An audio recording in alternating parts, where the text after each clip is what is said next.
Chapter 3. "Do you know, I've been thinking about you," said Sergei Ivanovich. "It's beyond everything what's being done in the district, according to what this doctor tells me. He's a very intelligent fellow. And as I've told you before, I tell you again, it's not right for you not to go to the meetings and altogether to keep out of the district business. If decent people won't go into it, of course it's bound to go all wrong. We pay the money, and it all goes in salaries, and there are no schools, nor district nurses, nor midwives, nor drugstores, nothing." "Well, I did try, you know," Levin said slowly and unwillingly. "I can't, and so there's no help for it." "But why can't you? I must own I can't make it out. Indifference, incapacity, I won't admit. Surely it's not simply laziness." "None of those things. I've tried, and I see I can do nothing," said Levin. He had hardly grasped what his brother was saying. Looking towards the plough land across the river, he made out something black, but he could not distinguish whether it was a horse or the bailiff on horseback. "Why is it you can do nothing? You made an attempt and didn't succeed, as you think, and you give in. How can you have so little self-respect?" "Self-respect," said Levin, stung to the quick by his brother's words. "I don't understand. If they told me at college that other people understood the integral calculus, and I didn't, then pride would have come in. But in this case, one wants first to be convinced that one has certain qualifications for this sort of business, and especially that all this business is of great importance." "What? Do you mean to say it's not of importance?" said Sergei Ivanovich, stung to the quick too at his brother. Considering anything of no importance that interested him, and still more at his obviously paying little attention to what he was saying. "I don't think it important. It does not take hold of me. I can't help it," answered Levin, making out that what he saw was the bailiff, and that the bailiff seemed to be letting the peasants go off the ploughed land. They were turning the plough over. "Can they have finished ploughing?" he wondered. "Come, really though," said the elder brother with a frown on his handsome, clever face. "There's a limit to everything. It's very well to be original and genuine, and to dislike everything conventional. I know all about that. But really, what you're saying either has no meaning, or it has a very wrong meaning. How can you think it a matter of no importance whether the peasant, whom you love as you assert—" "I never did assert it," thought Konstantin Levin. "Dies without help. The ignorant peasant women starve the children, and the people stagnate in darkness, and are helpless in the hands of every village clerk, while you have at your disposal a means of helping them, and don't help them because to your mind it's of no importance." And Sergei Ivanovich put before him the alternative.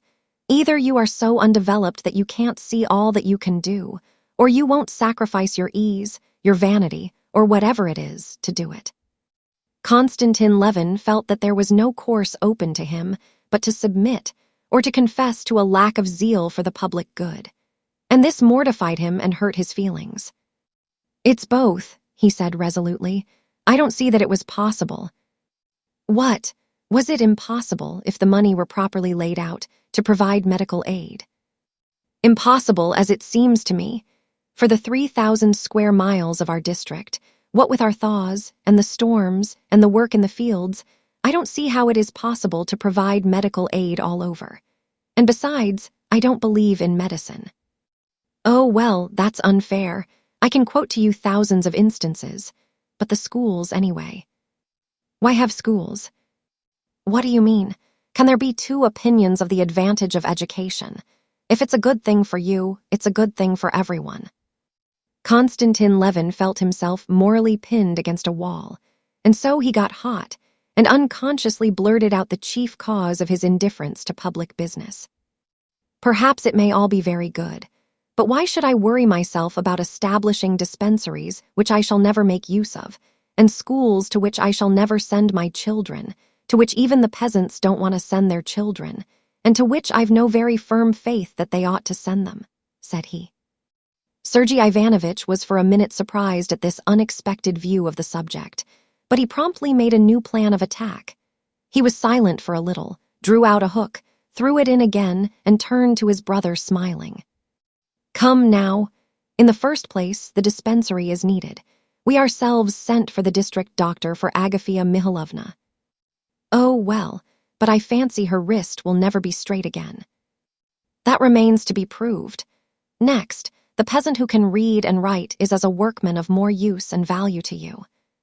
No, you can ask anyone you like, Konstantin Levin answered with decision. The man that can read and write is much inferior as a workman, and mending the highroads is an impossibility, and as soon as they put up bridges, they're stolen. Still, that's not the point, said Sergei Ivanovich, frowning.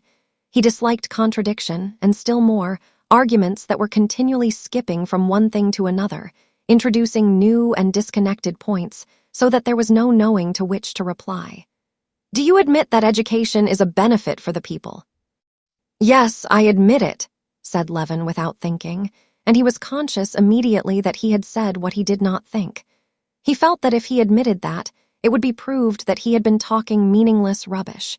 How it would be proved he could not tell, but he knew that this would inevitably be logically proved to him, and he awaited the proofs. The argument turned out to be far simpler than he had expected.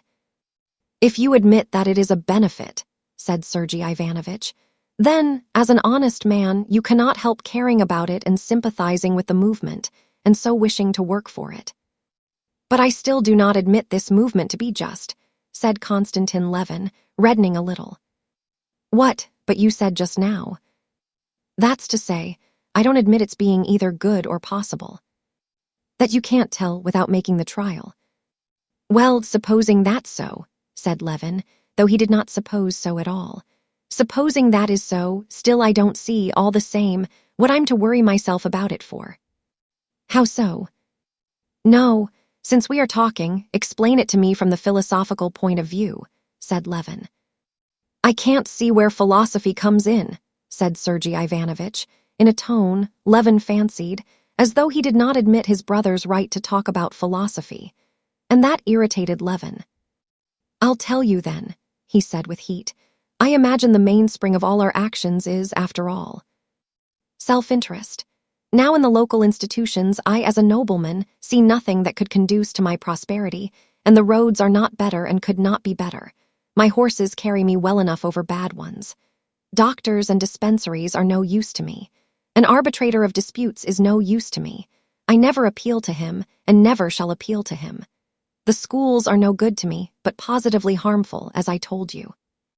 For me, the district institutions simply mean the liability to pay 4 halfpenny for every 3 acres, to drive into the town, sleep with bugs, and listen to all sorts of idiocy and loathsomeness, and self-interest offers me no inducement. Excuse me, Sergei Ivanovich interposed with a smile. Self-interest did not induce us to work for the emancipation of the serfs, but we did work for it.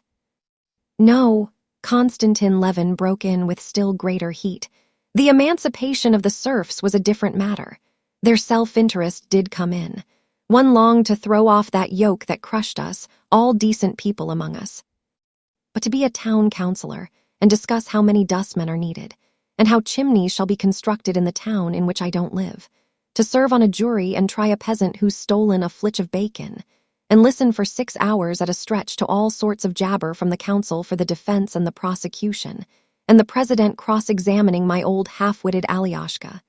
Do you admit, prisoner in the dock, the fact of the removal of the bacon?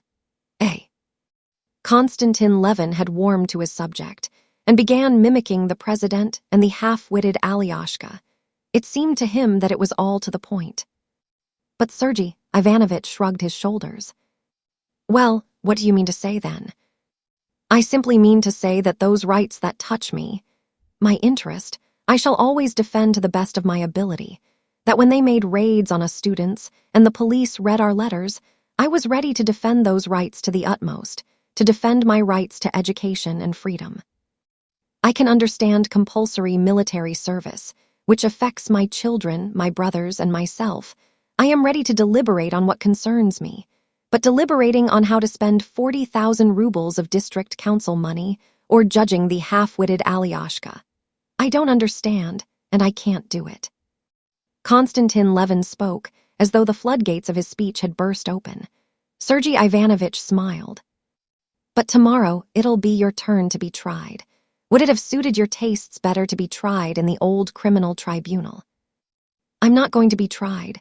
I shan't murder anybody, and I've no need of it. Well, I tell you what," he went on, flying off again to a subject quite beside the point. "Our district self-government and all the rest of it, it's just like the birch branches we stick in the ground on Trinity Day, for instance, to look like a copse which has grown up of itself in Europe, and I can't gush over these birch branches and believe in them." Sergei Ivanovich merely shrugged his shoulders, as though to express his wonder how the birch branches had come into their argument at that point, though he did really understand at once what his brother meant. "Excuse me, but you know one really can't argue in that way," he observed. But Konstantin Levin wanted to justify himself for the failing, of which he was conscious, of lack of zeal for the public welfare, and he went on. "I imagine," he said, "that no sort of activity is likely to be lasting if it is not founded on self-interest. That's a universal principle, a philosophical principle," he said, repeating the word philosophical with determination, as though wishing to show that he had as much right as anyone else to talk of philosophy. Sergei Ivanovich smiled. He too has a philosophy of his own at the service of his natural tendencies, he thought. "Come, you'd better let philosophy alone," he said. "The chief problem of the philosophy of all ages consists just in finding the indispensable connection which exists between individual and social interests. But that's not to the point. What is to the point is a correction I must make in your comparison. The birches are not simply stuck in, but some are sown and some are planted, and one must deal carefully with them. It's only those peoples that have an intuitive sense of what's of importance and significance in their institutions, and know how to value them, that have a future before them. It's only those peoples that one can truly call historical." And Sergei Ivanovich carried the subject into the regions of philosophical history, where Konstantin Levin could not follow him, and showed him all the incorrectness of his view. "As for your dislike of it, excuse my saying so, that's simply our Russian sloth and old Sir Foner's ways, and I'm convinced that in you it's a temporary error and will pass." Konstantin was silent. He felt himself vanquished on all sides, but he felt at the same time that what he wanted to say was unintelligible to his brother. Only he could not make up his mind whether it was unintelligible because he was not capable of expressing his meaning clearly, or because his brother would not or could not understand him. But he did not pursue the speculation, and without replying, he fell to musing on a quite different and personal matter. Sergei Ivanovich wound up the last line, untied the horse, and they drove off.